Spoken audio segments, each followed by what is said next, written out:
Great. Well, I'd like to say a huge welcome back from the coffee. And Gilles, I hope it hit your standards of coffee. I think it was slightly higher than Brussels coffee. And yeah, so, and I hope you also enjoyed the view, which I'm so sorry to anyone from Brussels, which is slightly better than Brussels as well. And the fantastic weather that is lasting until the end of this conference. The rain isn't coming to Galicia until all of you are safely on your flights home. So you're going to have stunning weather. And while we're on it, tonight you'll be getting the description about the Museo del Mar and the event that's on in Museo del Mar. Just to say it is one of the most beautiful spots and you're going to see the most amazing sunset. So anybody who's kind of umming and ahhing, should I go, should I not go? You should go, okay? It's an incredible experience. So I'd like to welcome you to session 1 on enabling ecosystem-based management for fisheries and conservation. This is organised with the EuroMarine network. And what we're going to be looking at in this session is looking at sustainable and resilient fisheries for the prosperity of fishers and for communities. So one of the key areas that we can look at here is how we protect and restore marine ecosystems. Effective marine protective areas, MPAs, are key to achieving the objectives of the EU biodiversity strategy. But how can we ensure that fisheries contribute to those objectives? Are there new ways of enabling ecosystem-based fisheries? How can marine science and innovation strengthen the knowledge base to improve implementation, monitoring and enforcement? Gilles earlier in his talk asked the questions, are we working together? Are we doing enough? I'm just going to introduce you quickly to who I am, because unfortunately, due to the turns of my career, I've turned from being an active marine scientist, a doctoral and postdoctoral researcher, and moved into being a regulator. And currently I have the role as Executive Director of the European Fisheries Control Agency. So I want to take you a little bit. We often talk about science and policy, and we heard incredible from the youth ambassadors earlier about science and policy. But policy is only a dream. It's only a piece of paper if it's not regulated. So we're the next step in the European Fisheries Control Agency. We all know that the seas within Europe and around the world are all linked, that the fish stocks and species don't know where they are. And the only way that we can take the incredible hard work that you're doing as scientists, we can take it and then it comes into policy, is by the work that we're doing, which is in the regulatory side of it. So we never get to meet in forums such as these. So I want to say a heartfelt thank you from everybody who works in the European Fisheries Control Agency and also from all of the fisheries regulators in Europe. We are 100% dependent on the science that you give to the policymakers to give us good legislation and good laws that we then have the hard work of enforcing. How do we work with this in Europe? If each member state worked on their own, what would we get? Possibly not a level playing field, possibly a situation where vessels are treated differently. So we work in the European Fisheries Control Agency to promote the highest common standards for control, inspection and surveillance under the CFP. We work in coordination and cooperation between all of the national control and inspection activities. So last year, we coordinated over 55,000 inspections in European waters. And where are we based? Here in Vigo. So we have a coordination centre. We're just finishing work in the Adriatic Sea. We have 3 vessels that are working throughout Europe. We work with all of the different member states in order to achieve our goals. We function always at the highest level of excellence and transparency. Why? Because we have to have cooperation of everybody who's working with us throughout Europe. And we also have incredibly good relationships with the fishers and with the advisory councils, because we have to hear that there is a level playing field coming from our work. We also, the aim of all of our work in the CFP is to give us sustainable fisheries. But the sustainable fisheries, if we don't have good policy and we don't have good science, it's essential in order for us to give good results from regulation. And we can see year on year improved fish stocks throughout Europe. So it is working, probably more slowly than most of us would like. And there are more and more challenges, as John Bell has said, coming at us, frightening challenges. We also work with Frontex, the European Border and Coast Guard Agency, and the European Maritime Safety Agency in Coast Guard functions. So we also work with fisheries as part of a Coast Guard function, because fisheries control in each country is carried out by different bodies and in different ways. So not only are we working in the fisheries control bodies, but we're working with the at-sea bodies as well. So that's a little bit on fisheries control. And if anybody wants to know any more, I'll be here at the lunch. I'll definitely be at Museo del Mar because wild horses wouldn't hold me back. So now we're going to move on to the panel session. So we have something really new to me. I'm feeling really old here, but I don't know if our youth ambassadors have come across this before. Have you ever had an empty chair in the panel? No, I hadn't had it either. I had to Google it to see what does a panel empty chair mean. So what it's about, and I think it's a fantastic idea, and it's going to be in every single session for the rest of this, okay? It's to involve the audience. So we have one white chair here. That's for audience involvement. So when we go through the questions, I have some questions to put to the panelists, but anybody in the audience who wants to put a question to the panelists can come up and sit in the front, and we will bring you up to ask the questions here at the front. So again, like everything else that we do, nothing works if people don't get involved. I am going to give you a bit of a caveat. I have one job as moderator, which is to land the plane on time. I'm not going to pretend to be Ryanair because I'm Irish, sorry, but I have to get you through on time. It's a more comfortable chair than the Ryanair chairs. But my aim is, so we will finish on time, however many people queue to come up to the panel chair. So again, everything that anybody in the audience has to ask is important. We were asked by Gilles to speak with one voice, and one voice doesn't come from having one person in charge stamping a fist. One voice only comes from discussion, from participation, from all of us taking place. So I think that this empty chair, I'm a bit nervous about it and excited at the same time, will give us an opportunity to see it. So when we come to the time, Sheila is going to demonstrate it to us to show how it works. Okay, so the time, as John Bell has said earlier, is moving forward for the ocean decade. We have incredibly ambitious goals for 2030. We have to work together to achieve them, from science to policymakers to regulators. We have to, in the challenges, we have no choice but to protect and restore ecosystems and biodiversity. We have to sustainably feed the global population. And if I go to challenge 10, we also have to change humanity's relationship with the ocean. There are so many initiatives focusing on these areas.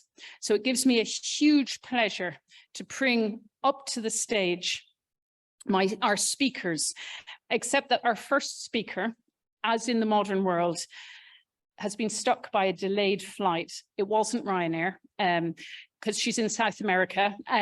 So Debbie is going to speak to us. So I'm going to just tell you a little bit about Debbie Pedreschi. She is a senior postdoctoral researcher at the Marine Institute in Ireland. She has expertise on integrated ecosystem assessment.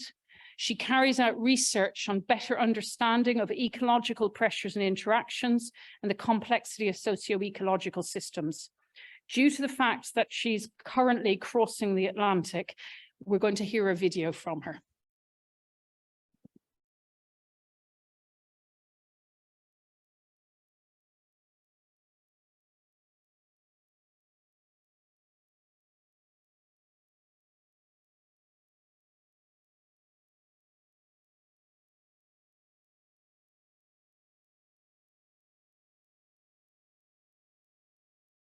Marine Institute in Ireland.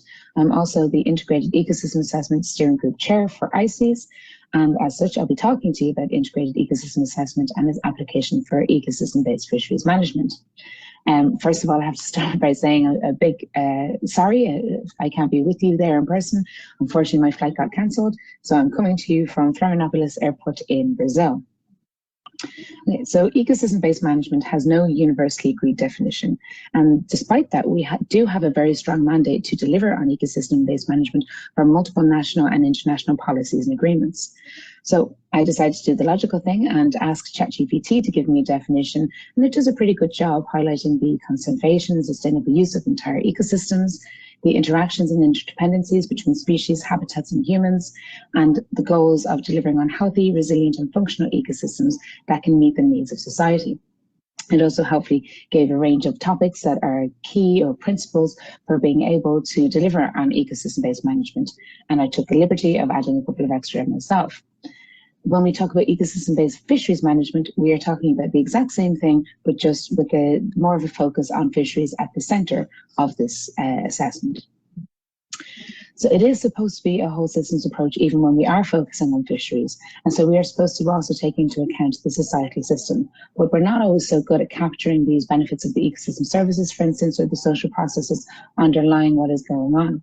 And although we have developed quite a lot in being able to assess the impact of our societies on the marine ecosystem, we're not always so good at doing the reverse and accounting for the impact of our marine ecosystem on our social system. And of course, society is incredibly diverse, with multiple different and diverse opinions and perspectives on what is achievable, what is manageable, and the type of management, and even what is desirable between different regions and areas. And nothing is static, everything is changing, and everything is urgent, and we have to be able to adapt and respond to emerging issues as they arise. So how can we account for everything? One way that we can do this is through integrated ecosystem assessment. And IEA is exactly what it says on the tin. It is an integrated assessment of entire ecosystems. So it takes into account the full range of sectors that make up our society, the pressures that they create, the parts of the ecosystem affected by them, the interactions in the ecosystem, but also the goods and services that we benefit from and the socioeconomic impacts and implications from this. And as such, it is a tool for delivering on ecosystem-based management. But it's also a process, often depicted as a cycle, as you can see here, similar to structured decision-making, where we assess where are we now, where do we want to be in the future, and how will we get there. So we carry out management strategy evaluations, for instance, to see what is the best way to be able to achieve our goals or to meet the challenges that currently exist. Mission Atlantic, which is a Horizon 2020 funded project with 33 partners across the entire Atlantic. We are carrying out integrated ecosystem assessment in order to be able to improve the sustainability of our oceans. And this example that I'm going to use to highlight the cycle is the Celtic Sea case study, because that's the one that I am leading on. And so within Mission Atlantic, we do have the same kind of cycle that I've illustrated to you already, where we carry out this scoping with stakeholders so we can identify what are the emerging issues and what is the understanding of the system and what are the relevant elements to take into account for this assessment. We carry out indicator and trend analysis where we identify what are the key signals coming from the marine environment. And then we carry out risk analyses in order to be able to prioritize among these many interacting components, because of course we can't do everything. So where is the highest risk and where should we prioritize our efforts? And when we look at fisheries, they are usually included in the top 5 sectors because they have the largest footprint in those places.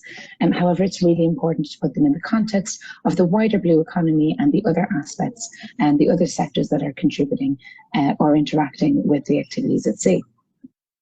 And then we use a range of different models in order to be able to answer the questions posed or to develop and test the scenarios and see what the relevant outcomes are and potential management strategies and the emergent trade-offs.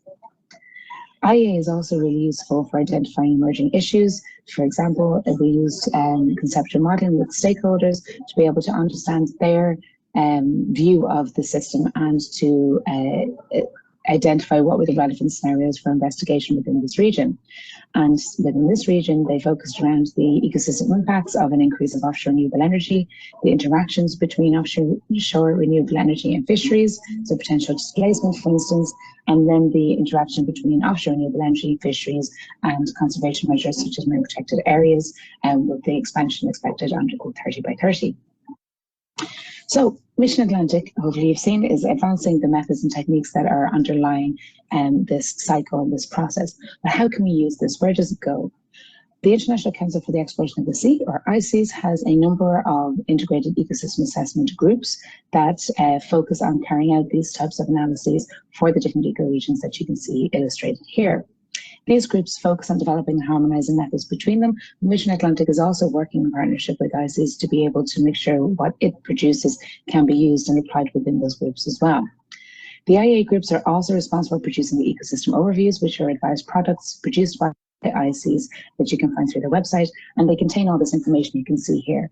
And they really are kind of a one-stop shop for being able to see the context in which you're making your management and policy decisions for each one of these ecoregions. And so they're a very valuable tool for being able to understand what is going on within your system, and the key signals are highlighted at the beginning to make sure that you're aware of the key signals within your system. But we can also use this type of information within the single species fishery advice, which I imagine many of you are very familiar with.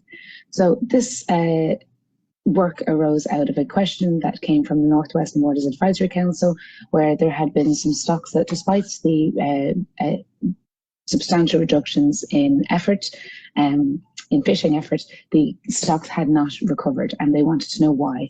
And so we worked with them in a co-production capacity to be able to identify what was the issue. And it turned out the issue was the environment. There were very strong environmental drivers that were affecting some of the stocks and stopping them from being able to recover. And the take-home message from this is that if we don't take into account the environment or the ecosystem or the interactions that are going on there, we risk getting it wrong. And so it really is important that we take these things into account in order to be able to deliver on ecosystem-based management and improve our advice in general. This work resulted in a proposal for being able to include ecosystem information in the single species stock advice, which the catch advice is giving on a range. And if the environment is in a good state, we're able to give it in the upper end of that range. If it's in a poor state, it should stay in the lower end of that range. And in that way, it stays precautionary. And this has since been taken up. Last year in the EEL advice, I'm sure many of you are also familiar with the advice sheets, advice on conservation aspects was included for the first time. And this is the kind of thing that we can also do. We can include ecosystem information relevant to particular species in the advice sheets. So again, it can provide that wider context and that wider view on what is affecting the focal species of interest. But where could it lead? There's got some specific examples there, but where could we go? For instance, if we had integrated ecosystem assessment groups, the same way as we had stock assessment groups, there are things that we could deliver on. IEA is made up of a series of analyses and living documents, and these are updated as knowledge is updated or new knowledge is created or gathered. And organising it into this type of framework can allow for rapid responses to specific EBM questions. For example, on a national basis, I was asked if there were any non-fisheries pressures acting upon the fish resource in support of the Marine Statutory Framework Directive, Descriptor 3 Commercial Fish Assessment. And I was able to tell them within 24 hours that within our framework, we had 325 pressures listed, and we were also able to give a description on how serious they were or what scale they were operating at and how persistent they were. Iterations of this work and the kinds of things that we're developing in Mission Atlantic and a number of other projects and within the ICES IEA groups will allow for rapid response maps and insights related to cumulative impacts, ecosystem services, and potential socioeconomic effects. So where do we go from here? Well, we know that the demands for ecosystem-informed science and advice are increasing already, and in order to meet our mandates for ecosystem-based management, they will continue to do so. Within NOAA and within ICES, they have adopted the IEA approach as a method to be able to advance and deliver on ecosystem-based management. However, within the EU so far, we have had most of the work being limited to project-based funding, which limits its applicability and its adaptability because of the short-term funding and limited focus. But if we want to deliver on the science we need for the ocean we want, we require strategic investment that can support dedicated multidisciplinary assessment teams to produce these transdisciplinary outputs, that can facilitate meaningful and iterative stakeholder engagement, that can provide advice for ecosystem-based management, and can provide this consistency and transparency in application across regions. I strongly believe that the benefits for society and the ecosystem will far outweigh any financial costs involved. Thank you very much for your attention. I hope that this can add to the discussion, and I'm very sorry I won't be there to contribute in person, but I wish you a very fruitful day and good discussions. Thank you.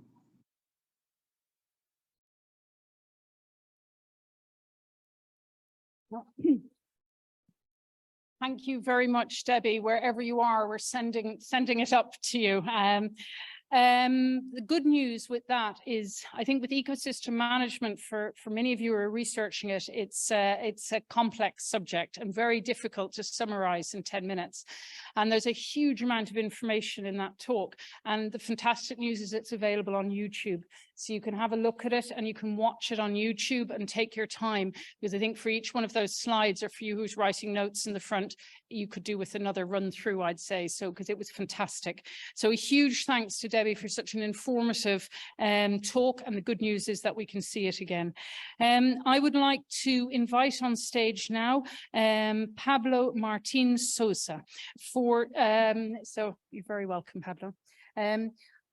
Pablo is going to be talking to us about monitoring of good environmental status and seafloor integrity under the scope of the Marine Strategy Framework Directive. He works in the Canary Islands Center of the Spanish Institute of Oceanography of CSIC. And I'm afraid I didn't ask him in advance which island you're on. Which island? Tenerife. Okay, fantastic. Expertise in marine protected areas and research on marine protected areas' effect on both commercial species stocks and fishing activity and biodiversity protection. So just to join me to give a big welcome to Pablo. Welcome. I'm so sorry. I have one really important announcement. There's 8 of the translation headsets that are still out there, and the person who's given them to us wants to go home. So if you do have them, you may have realized by now that there is no more translation at the moment. So if you would be so kind as to return them so that the translation services can leave the building. So there's 8 of them. They do have your ID, so they do know who you are. Yeah, okay. Is that okay, Angela? Sorry. Okay, thank you, Susan. Thanks to the organization for inviting me. As Susan said, I'm Pablo Martin Sosa. I work at the Spanish Institute of Oceanography. My expertise is MPAs. I've been working around MPAs for the last more than 20 years. And in my 10 minutes time slot, I want 2 aims. I want you to understand how we conciliate protection of biodiversity with the fisheries. And I want you to understand how we make science useful for management. I start with this that you all know, so I won't be, I'll go fast over it. But you know that in this objective that the United Nations gives us, we have marine protected areas as a tool to protect and restore biodiversity, support food security and sustainable development, and many also are established to support fisheries. We have this triangle in which we have biodiversity, we also have fisheries, and then we have a new star, which is climate change. And all our work is dealing with conciliating all these 3 points of the triangle. Under the framework of Marine Strategy Framework Directive, the ministry, the Environment Office of Spain has commissioned the IEO to assess the good environmental status, and we have to study benthic sensitive habitats under the descriptor 6, which is seafloor integrity. This descriptor has several criteria that you see there. Spatial extent and distribution of pressure producing physical loss of the natural seabed, spatial extent and distribution of pressure producing physical disturbance, spatial extent of each habitat type adversely affected by each pressure, And then we have extent of loss of the habitat type and area of habitat type adversely affected in this condition by accumulated anthropogenic pressures. Okay, this is how it works, the cycle. And then what are the inputs to do this? We try to study the area and distribution of the physical perturbances on habitats, for example, fishing, which is the main human activity impacting the habitats we concentrate our study in.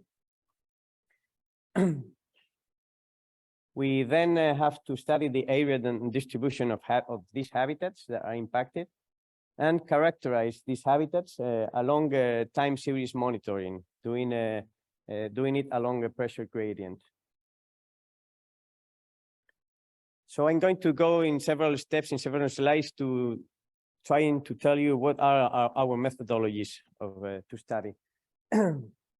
First, we start with the geomorphologic interpretation, and with multi-beam echo sounder and topographic parametric sonars, we get the geomorphologic information. We have these morphologic units, reflectivity and flow type, depth and terrain digital models, so we know how the deep seabed is, the deep and the shallow seabeds are. Then we on board of our oceanographic vessels, we do visual sampling with dog cameras and ROVs. We also have direct sampling methods as being trolled, for example, for sedimentary seabeds and the rock dredge for hard bottoms.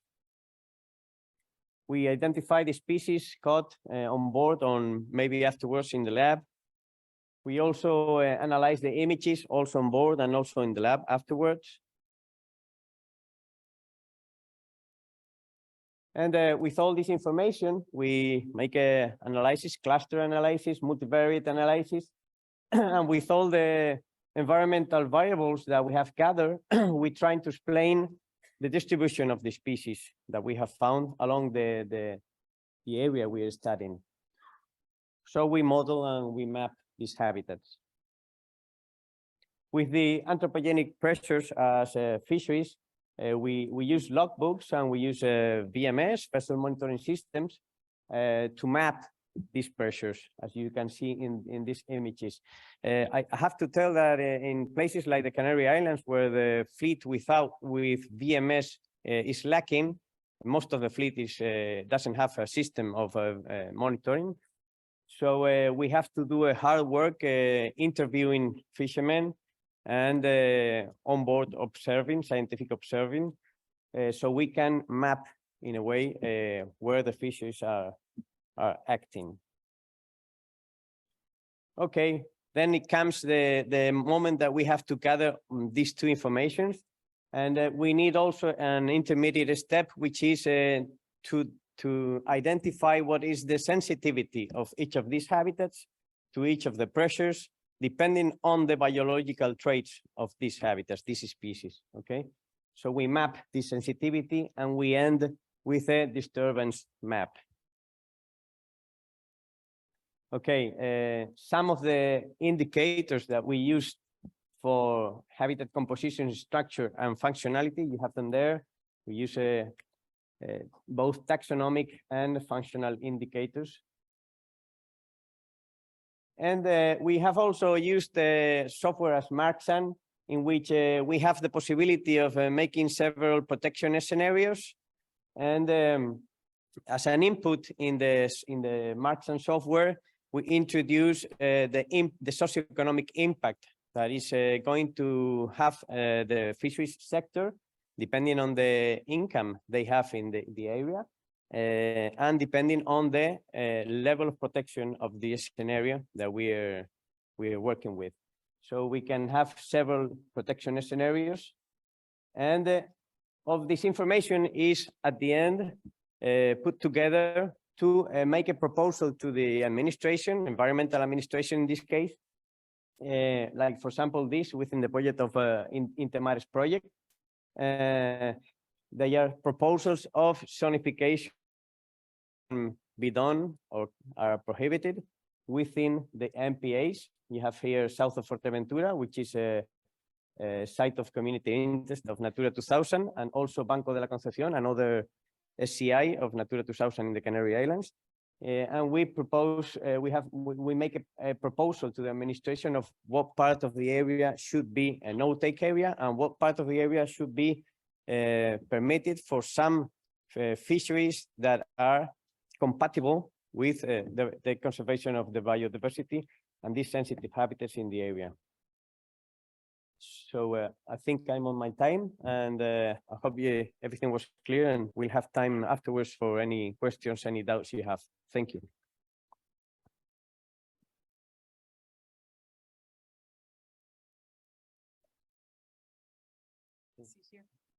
I thank you so much, Pablo. That was really, really interesting. So thank you very, very much. What I'd like to do now is invite our panelists for the next section onto the stage. So Ken Scow-Fisher, we work a lot with in the agency. We're very, very grateful to, is CEO for the Danish Fishers Producers Organization. He is also an economist with extensive experience in fishery policy and management, and he's executive committee chair of the North Sea Advisory Council. So you're very, very welcome, Ken.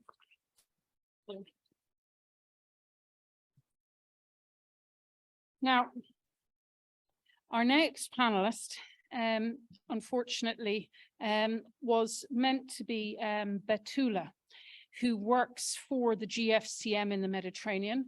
And I met her last week in Malta at the Med Fish Forever conference. And she was very excited about coming to Vigo. And we were going to go and buy fish necklaces. But unfortunately, she's come down with COVID. So I'm actually quite glad that she's not here. In one way.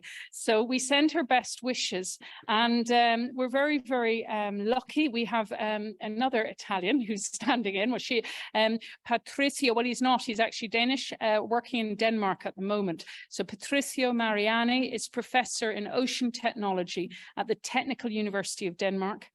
He's coordinator of the 2020 Mission Atlantic, and his work focuses on better understanding of ecological pressures and interactions and methods to address the complexity of socio-ecological systems. You're very, very welcome. And a huge thank you, because it is a very, very difficult one to stand in at the last minute. So we're doubly grateful to you and sending our best wishes from all of us to Betula, because it's not an easy one. And then our last panelist, Anastasia Laznia, is researcher at the Stockholm Resilience Centre. She's investigating marine ecosystem resilience in the Black Sea as part of the Bridge Black Sea project. And we do a lot of work in the Black Sea. And for anyone who's not familiar with it, this is a challenging area to be working in because of a huge amount of pressures on the ecosystem that are there, and also because of the current active aggression by Russia on the Ukraine, which is, again, we send support, but makes working in the Black Sea a little more difficult. And her experience in the past is an assessment of MPA management. So you're very, very welcome.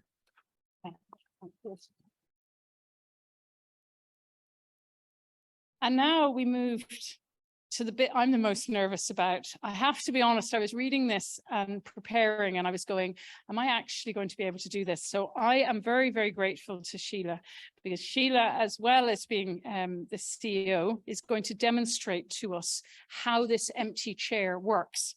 So I have to invite a participant from the audience. So I'm going to do this after I've asked the first round of questions to the panel. And I'm going to invite somebody from the audience to come up and sit on the chair. So to demonstrate, Sheila, I'm going to invite you to come up and sit on the chair. Yes, I think so. Let's test this out. Okay.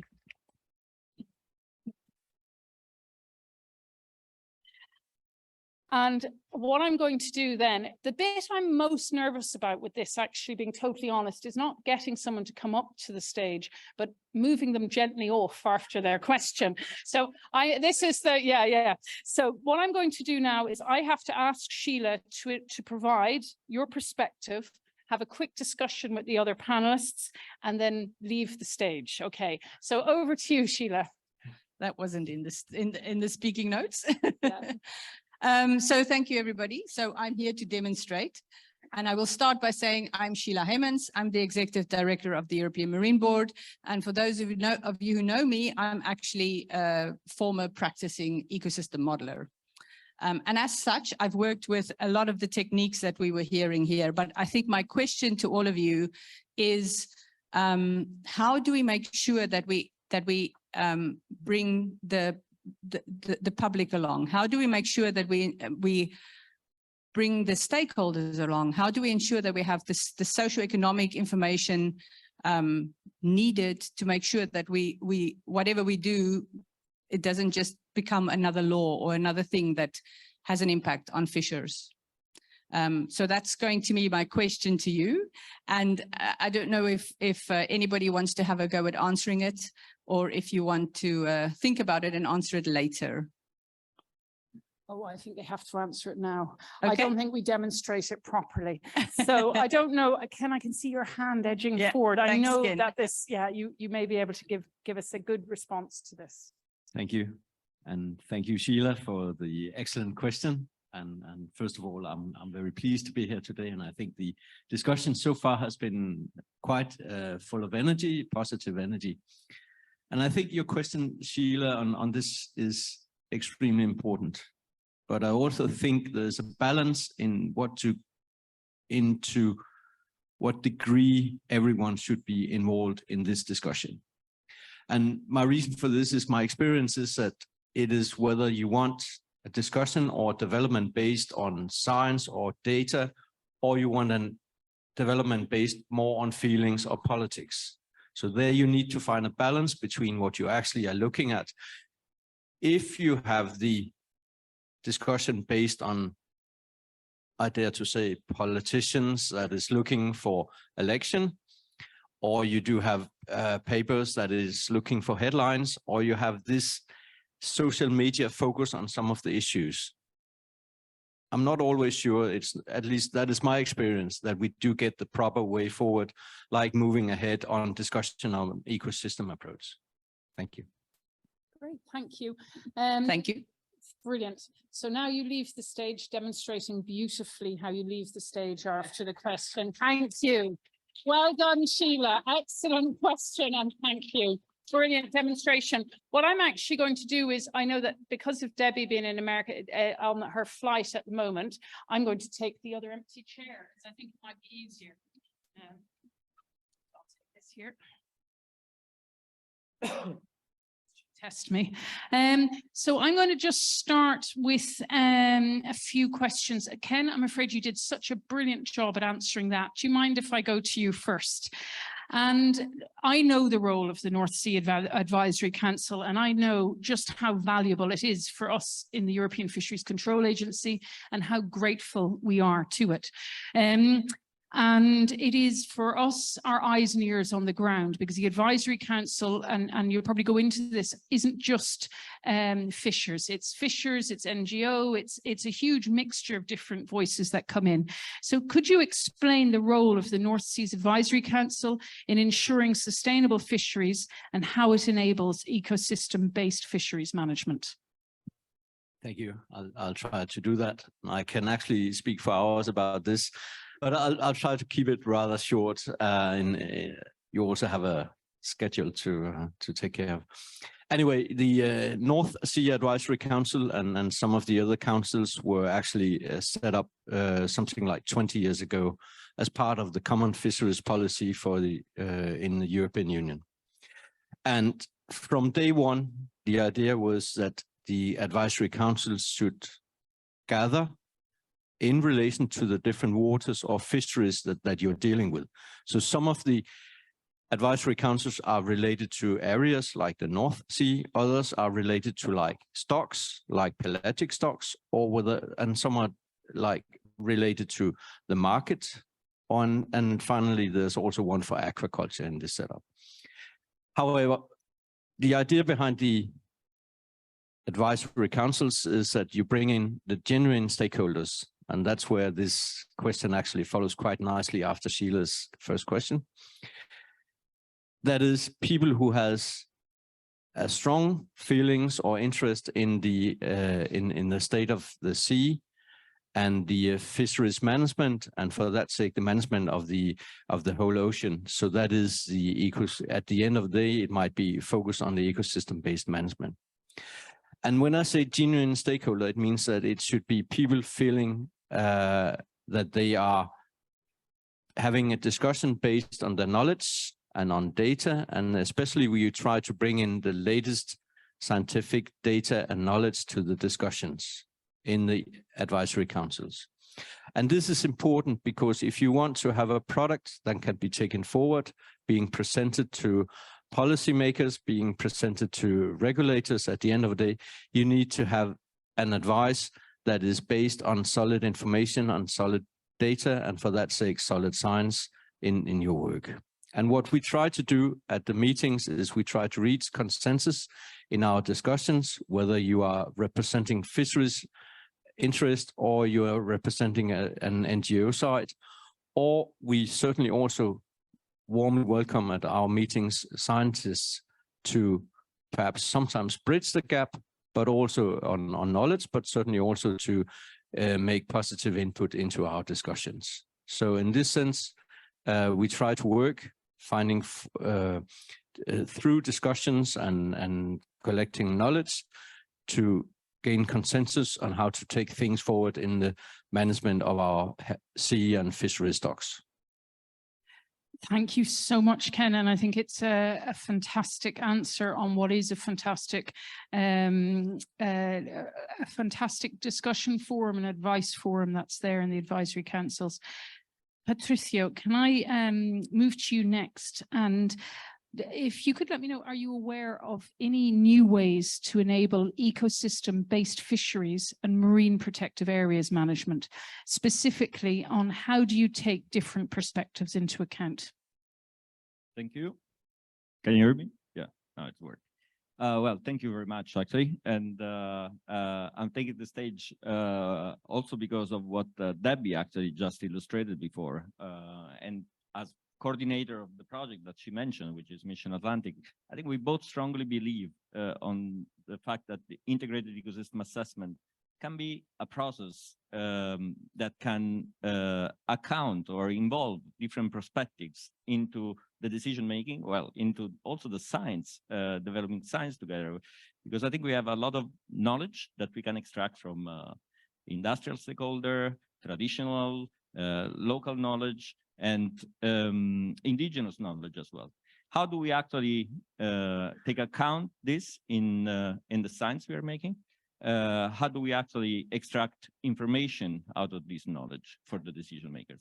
And how does it work? I think, I mean, what Debbie showed, which is the IEA cycle. So it's a method that can be used for anything, even for any complex system problem, let's say, even if you want to fix your engine in the car.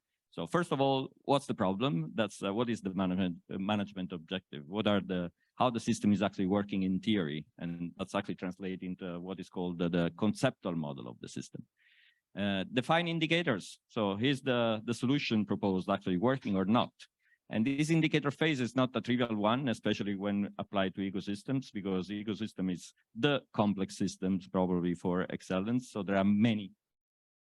I have to get the microphone. The ecosystem is one of the most complex systems. So these indicators for ecosystem state are actually quite complicated to define. So the IEA actually ensures that all these elements are actually discussed with stakeholders. It's part of it. And the stakeholders' knowledge is actually fundamental to build this conceptual model in it. So that's one element of it. And the last one that maybe I want to mention is also that it's, of course, this dialogue that the IEA allows you to build in a transparent way should be supported by data. But we cannot have data on everything. So we cannot observe all these linkages between human activities, the pressures they generate, and the ecosystem components that are affected. So we need to rely also in that case on the knowledge of the locals to understand what are the importance of these linkages, because we will not have data on that. So this kind of method, which we are trying to use in Mission Atlantic, which is one of the European projects in this Atlantic flagship, and that's the reason why Deb is in Brazil, or was in Brazil with me. It's what we are trying to apply in different localities with very different cultures and very different societies supporting this dialogue. And actually, we can see a lot of benefit out of that. Thank you so much. Next time I have any problems in life, I'm going to apply the integrated ecosystem approach. Have I, what is the problem? Are there current solutions that I'm trying, fixing it, and then looking at the other elements of the ecosystem so we can all check if it works? I think it's fantastic because it is the approach to all issues. Nothing, unfortunately, is simple, it's complex. And thank you for such a brilliant example of it. I'll be thinking of it. Hopefully my car won't break down, but my bicycle anyway. Okay, so we're just going to move now on to Anastasia. And I've just realized I'm managing to hold both microphones. I think if I give you number 3 and I'll keep number 4.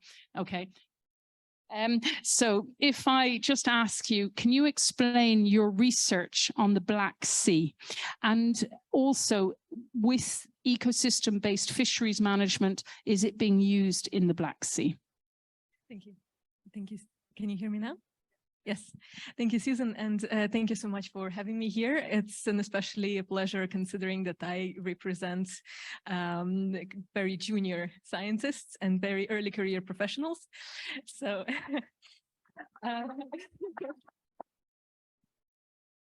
So as was mentioned before, I currently work as a part of a larger project called Bridge Black Sea, and I am based in Stockholm as a part of Stockholm Resilience Center.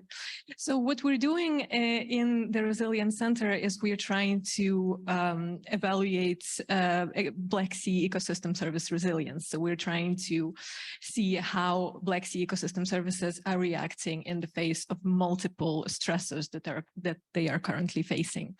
Apart from the multiple stressors, Black Sea has another special thing, is that it's very data poor. So in order to bridge these data gaps a little bit, we are implying a holistic approach, which means that we're using both quantitative and qualitative data to conduct our assessments. So in terms of, so for the Black Sea, for example, we have a lack of time series data, we have a lack of quantitative data.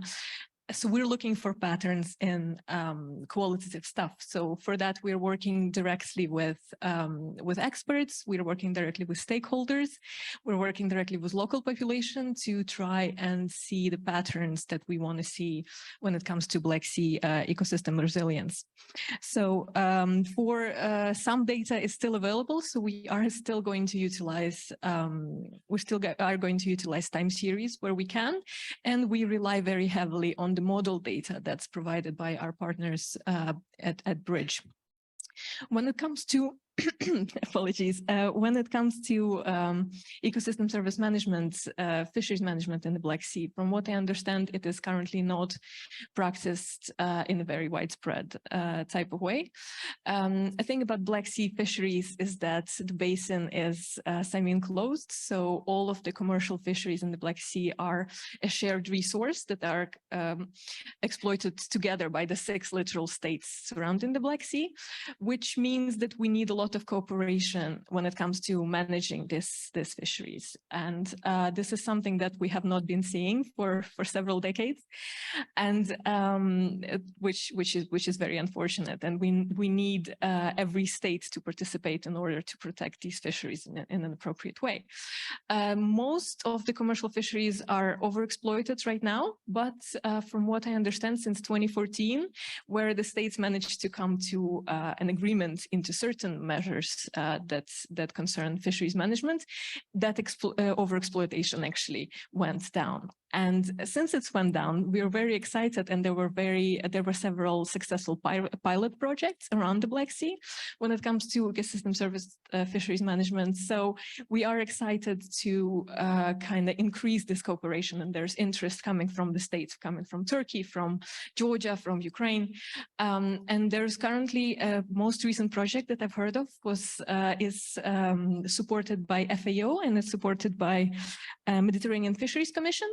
That is designed to help bring ecosystem-based fisheries into the Black Sea. It's designed for 3 of the states. It's Georgia, Turkey, and Ukraine.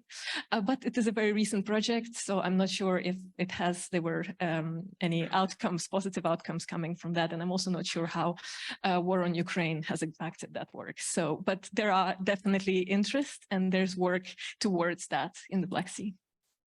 Thank you so much. It's an area I visited. I was in the Danube Delta just before the summer, and it's an incredibly special area there in Romania and Bulgaria. So what I'm going to do now, with great excitement, we need a drum roll. We only have a bell. Okay.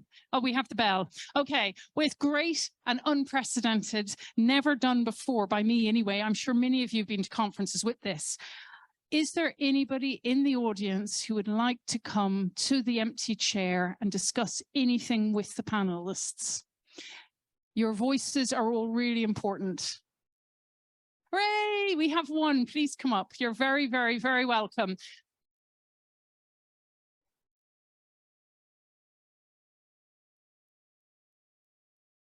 And I can't introduce you because I don't know you. So let's have a look at the badge. Phoebe O'Brien, a nice Irish name. Sit down there. So Phoebe, here, I'm going to give you the microphone and you can ask anything you want to the panelists, and we appreciate your voice. Great. Thank you very much. I'm not Irish, unfortunately. I'm English. Boo. I wrote down a little question, actually, because I thought I might be a little bit nervous by the time I got up here. Turns out I am. Here goes. Establishing baseline conditions for ecosystem assessment is critical. This is something I work in my PhD.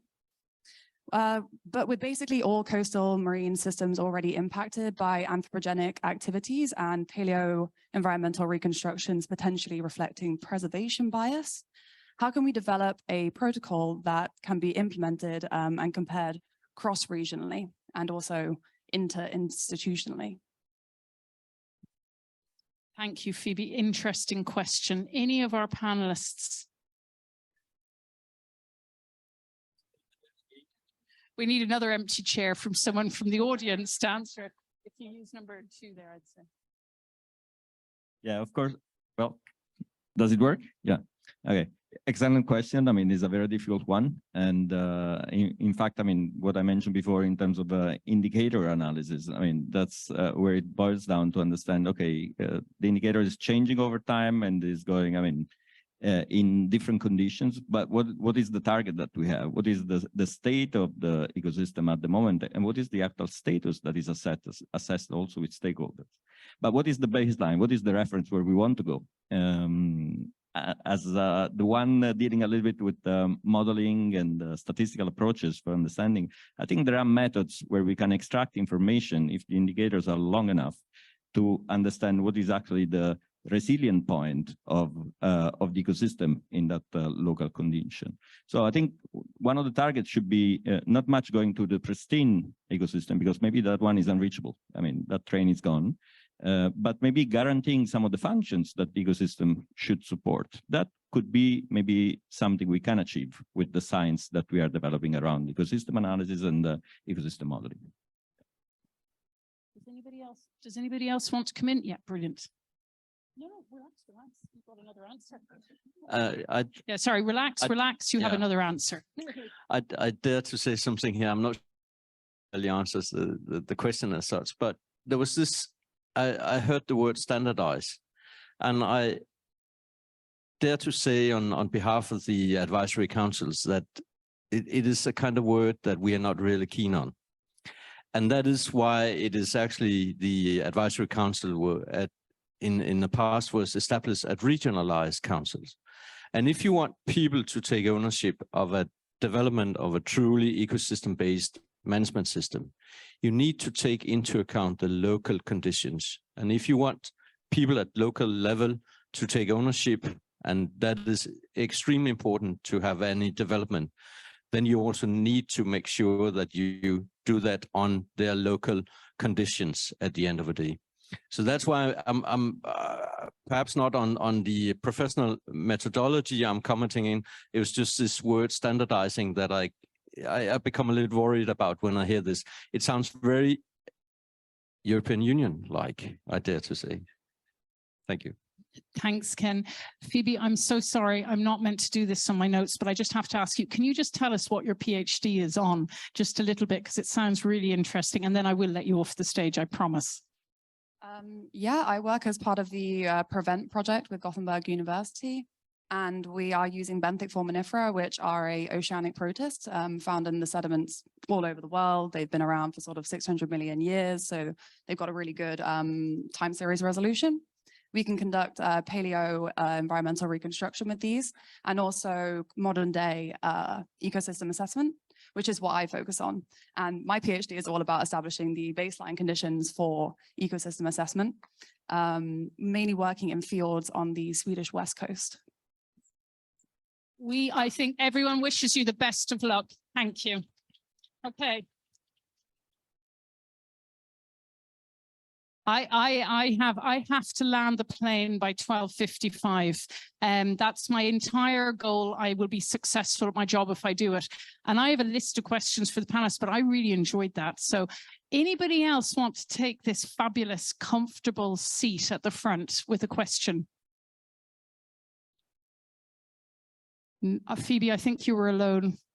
Thank you very, very much for kicking it off. And I do think it is a fantastic way, Sheila. So well done to Sheila and Gilles as the first time of doing it. So, but if anybody else gets a kind of a glimmer of a question, just come and sit up at the front here and I'll bring you up while we carry on going through it, okay? Don't be shy. Oh, hooray, right, we have another question. I'll use up all my time. Okay. Well, it's one of our young ambassadors from before, so you're very welcome back on stage. And I'll just hand over to you for your question and to introduce yourself for a moment as well, if that's okay. Sure. So I'm Juliette Aminambike. I'm one of the young ambassadors from the European Marine Board, and I'm a PhD student. I work on the regulations in marine protected areas in the European Union, and in particular in national strategies. And I wanted to ask you, because we've been talking about intergenerational knowledge, and I could have some ideas about the levers on that kind of management. And I blanked what has been blocking it. But I wanted to have a bit of your perspective on what you have been experiencing, how it changed. Because, for example, Pablo, you said that now you're working in the frame of the MSFD. It's quite new, and you have been in the game for maybe a bit more. So I wanted to know, yeah, how it has been changing for you in providing your science for this kind of management, and how your engagement has been changing. I'm not sure with your eyes if you. What? Yeah, no, you were looking at me like, what? You hear me? Well, thanks for the question, Juliet. Well, Juliet and I know each other because of the MPS working group at ISIS. Yeah. Well, I just like to say that in these 20 years of experience, I experienced myself this shift between working for fishery administration around the figure of marine reserve of fishery interest, which the first aim is to make fishery sustainable as an economic activity. And the way to make sustainable this activity is to protect resources, and then you have to protect habitats. To the situation in which we are now, since INTERMARES project and MSFD is environmental office is in charge of this. Biodiversity conservation is the main goal, but I refuse to understand conservation by itself, and I am very keen of getting fisheries into the formula, of course, as I said in my talk. And the aim for me, the aim is to make all these useful for society and for economic activities. And then we are trying to preserve biodiversity, but with a secondary aim, with the final aim of protecting economic activities that are compatible with this conservation. So that's why we are so interested in monitoring artisanal fisheries, especially artisanal fisheries, small-scale fisheries, which are compatible with these conservation measures. I don't know if I answered in a way your question. I don't know if anyone else wants to come in. Yeah. Well, I'm always happy to speak. I actually dare to say that in the good old days, there's been an enormous shift in the focus on like the advisory councils and for that sake, the common fisheries policy in the EU over the last 20 years. And in the good old days, we normally had like a single stock management focus. We took more or less one stock by after each other. And then you had like an advice and you discussed how to, what level you should set the TAC for that one on, and maybe some other relevant management measures. Today, in fact, we spend most of our time in the ACs in many ways of discussing ecosystem management approach, on discussing pollution, on discussing all kind of things that more or less does not really relate to the fisheries as such, but merely the framework for the fisheries. So that has been an enormous shift in this sense. And I think it has also meant that some of the people that used to be part of the work in the advisory councils are being substituted by other type of persons or organizations in this work. Thank you. No, you're only allowed one question. Oh, yeah, sorry. Well, it's very quick. If it's a very quick comment, yeah, very, very quick. But yeah. I don't know if it's very quick. You will say, I wanted to ask about the fisheries action plan. If you had any feedbacks on this already, if you had seen like how the science was organizing to answer the needs, like the questions that it raises, or if you have been involved with stakeholders in how to implement it or not implement it. No, so that was quick. Yeah, that was very quick. Thank you so much, Juliette. That was fantastic. So it's I think with moving from the ecosystem-based management, for us, obviously, the big thing on it is can you control it? Can you enforce it? So it'll be interesting to see as the changes come forward. When you have a no fish, no entry area, it's very easy. When you have some vessels going through, it's not always so simple. But we'll come in behind, I think, from the regulatory and control authorities on that. What I'm going to do now is I'm going to just ask a couple of questions. What I'm going to do is just ask a general one across the group. And I want to look to the future, to the excitement, to where we're going in the future, because we're in difficult times, but what we're seeing is a lot of really positive change. We're seeing a positive energy. We're in 4 years into the 10-year ocean decade. We're seeing concerted voices and moving forward on the oceans. So what I want to ask you about is, are you seeing through your work any new ways to enable ecosystem-based fisheries and marine protective areas management? And how are you looking to take all of the different perspectives into account, including the socioeconomic aspects? I don't know if there's anyone who wants to take that. Not yet, yeah. Well, as you mentioned, I mean, it is a very important decade, in fact. I mean, the two major policy tools in terms of sustainable development goals and in terms of the ocean decade for sustainable science, or the decade of ocean science for sustainable development, are very important. And they force us actually to follow this transdisciplinary approach. And indeed, actually, one of the major element of the integrated ecosystem assessment is that you need at the table a multidisciplinary element. So you actually need experts in the different in the specific disciplines, but they need to kind of speak the same language somehow. So getting them at the table and opening a dialogue, that's one of the main elements. And that one actually has a science involved in that as well, because you need to ensure that the stakeholders that you're engaging with are representative of the, as you say, local community, although with standardized methods that you can engage with them. But they all have to speak the same voice. And one of the most important and most critical, also in terms of the science we develop, but also the way we communicate, there are a lot of trade-offs up there. So when you want to manage an ecosystem that has many components and many resources available, or the so-called ocean commons that have to be shared, there are trade-offs. If you want to protect one element, then someone else has to lose some of the rights in the using of those elements. So these trade-offs and the way we identify them, the way we communicate with them, the way we agree with them with stakeholders, I think that's where the science needs to develop in the future, especially in this decade. Communication is always key and one of the most difficult areas. Ken, to you? Yes, please. I think when you look at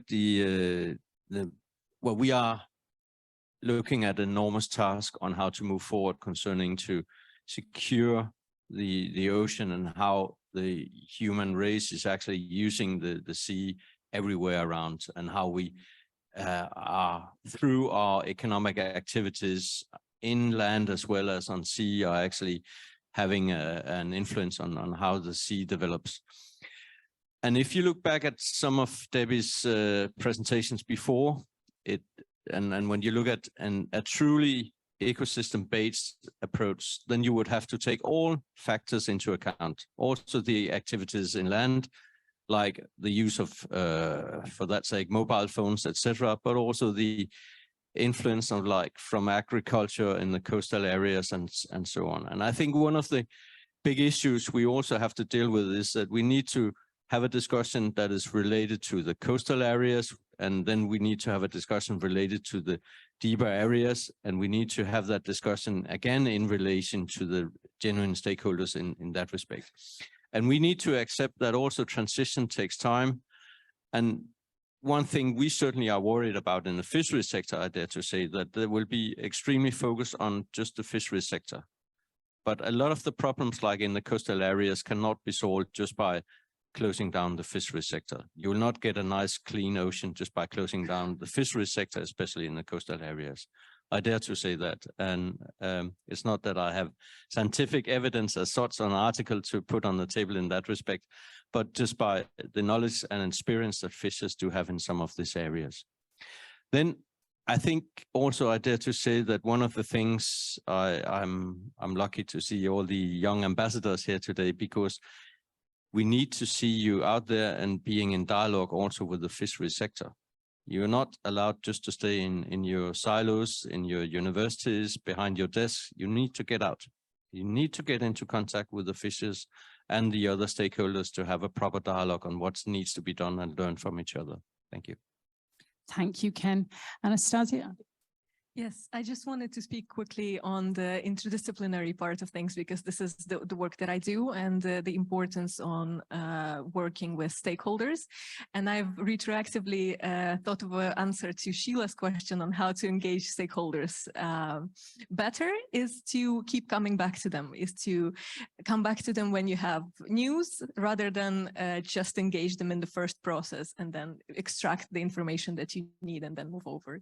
Keep them engaged, keep them updated on the developments of the project, on your work. And I think this is something that's very important for this. And quickly wanted to highlight the importance of adaptive management and adequate monitoring measures, for which we need data. Data is a sore spot for me, but again, here I think very good option could be using model data for these perspectives. Yeah, no, thank you so much. It's so interesting. Now I'm taking every problem and applying the question of what is the problem and are we really fixing it? So one of the ones that's coming through here quite strongly is if we really are looking at what we're discussing on enabling ecosystem-based management for fisheries and conservation, one of the key areas is the communication side of it, but it's not simple because of the language. So is what we're doing at the moment actually resolving it and solving it? And I think from discussing with each of our panelists, we've a lot more to do on that side of it, as well as in the area. But I think what we're seeing is a real positivity of coming forward.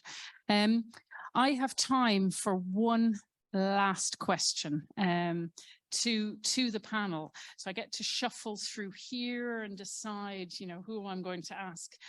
So if I was to give you 3 words each to summarize the future, to summarize where you see either improvements that can be made, where you see main knowledge gaps, could I just ask you all for 3 summary words at the end of our panel discussion? I'm going to be terrible and just start at that end because he's further away and he can't hit me. Yeah. You need only 3 words? 3 words. 3 words are 3 words, literally? Yeah, well, I mean, it doesn't have to be exactly 3, but, you know. Well, I think the key question here is, we've been talking about it, is a true public participation. It's the only way. 3 words on the spot. Hats off to you. Well done. Okay. Okay. Now, no pressure, Ken. Yeah, that's certainly there's a pressure. Well, I can only supplement, so that will be communication, involvement, and ownership. Wonderful 3 words. Thank you. I'll do it in 2. Oh, but I've done it before, so I've been asked before, and I think it's really people and trust. That's what we need for the future, and I think communication is of course part of it, but involvement of people and transparent approach, that's what it is. Brilliant. Thank you very, very much. And yes, we're not putting the young ambassadors under any pressure today at all, but I have to say they have done phenomenally between the 2 questions in our chair from the young ambassadors and incredible speeches everywhere. I think, like Gilles has said, it brings us all back to when we were there and you know, many years ago, and it's been really, really good for all of us. So thank you. So for our final 3 words. Collaboration, collaboration, and collaboration. Oh, collaboration between different types of scientists, collaboration between different types of stakeholders, youths, experienced professionals, just collaboration. What a wonderful word to end our panel discussion on. So I'd just like to say, oh, and I'm on time. I'd like to say a huge thank you to everybody, and particularly for our questions in our empty seat. Next, you're all moving to the lunch break. It's provided by the European Commission and CETMAR. And what I'd like you to do is to enjoy the exhibition that's running at the moment. It's supported by the Centro de Investigación Marina and Campus do Mar. The conference will reconvene at the next session for addressing pharmaceutical pollution from inland to sea at 2:30. So enjoy the lunch. And if anybody has a headset, did you get them all back, Angelos? Oh my God, there's one missing. Okay, one headset is still out there, but you have ID. I'll leave it to the person after lunch to announce their name. What we'll do is we'll stay on stage for some group photographs. Thank you so much for the really amazing speech and the amazing panelists. Thank you. Well done.